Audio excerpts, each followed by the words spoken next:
अनुष्का आमची मुलगी नाहीये। आई हे खरं आहे का? पण ताया आपल्याकडे आली कशी? तिचे वडील सैन्यात होते आणि अनघाला जेव्हा दिवस गेले तेव्हा सियाचीनला बॉर्डरवर होते ते। इथं तिच्याजवळ कोणीच नव्हतं आणि अचानक एक दिवस मला फोन आला। मी जयंत कोटकर, अनघा इनामदारचा भाऊ। हो मिस्टर कोटकर, कशी आहे ती? बरी आहे ना? आम्ही खूप प्रयत्न केलाय, पण सॉरी पेशंटला नाही वाचवू शकलो। काय सांगते तुम्ही डॉक्टर? त्यांची अवस्था फार नाजूक होती। एक सुंदर गोंडस मुलीला जन्म दिलाय। अनघाची मुलगी? होय, बेबीला इनक्युबेटर मध्ये ठेवलंय। म्हणजे तिला काही नाही, मुलगी सुखरूप आहे। डॉक्टर मी तिला पाहू शकतो? अर्थात, पण थोडा डॉक्टर मी आलोच। सांगा ना बाबा।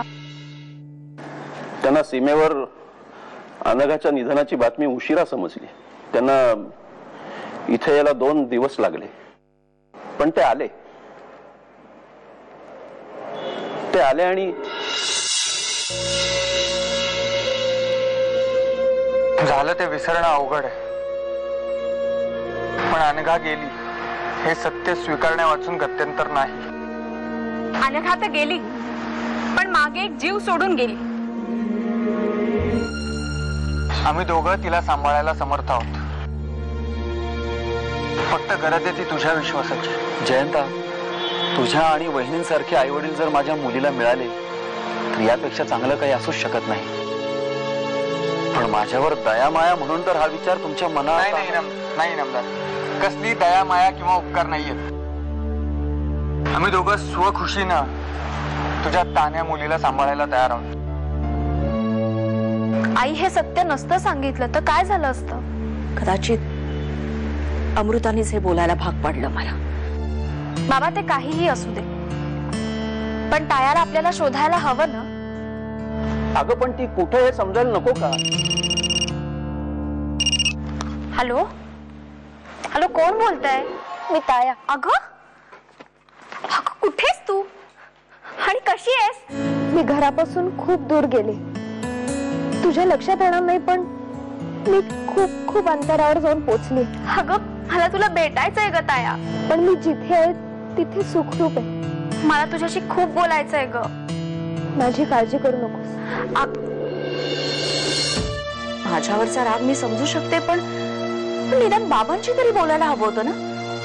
अगं काही हरकत नाही, ती गोंधळून गेली असणार वंदना, स्वाभाविक आहे। अगं गोष्ट फारच मनाला लावून घेतली आहे तिने। सुरुची? हॅलो, हा सुरुची बोल। अरे तायाचा फोन आला होता। काय सांगतेस?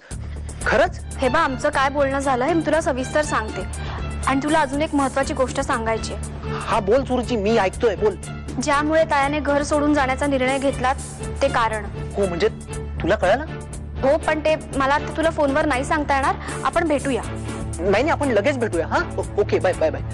माझा एक मित्र आहे डॉक्टर हर्षे, खूप जवळचा मित्र आहे। त्याची स्वतःची एक इन्स्टिट्यूट आहे, इन्स्टिट्यूट ऑफ मेंटल हेल्थ। तिथे एक वेकन्सी आहे। ओके, मी तुझे अकॅडमिक्स त्याच्याशी डिस्कस करत होतो, तेव्हा तो म्हणला, अरे तिचं सामान बांध आणि पाठव माझ्याकडे ताबडतोब।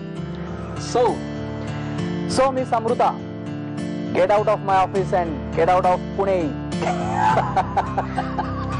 ताया माझी बहीण नाहीये। अमृता जयंत कोटकरांची मुलगी नाहीये। त्यांनी फक्त तिला सांभाळलं, तिला लहानाचं मोठं केलं, तिला आश्रय दिला,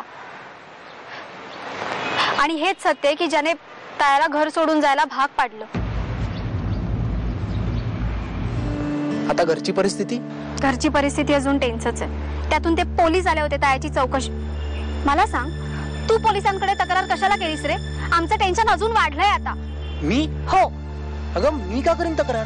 म्हणजे मी करणार होतो, पण बाबांनी नाही म्हटल्यावर मी थांबलो। मग पोलिसांना कोणी कळवलं असेल?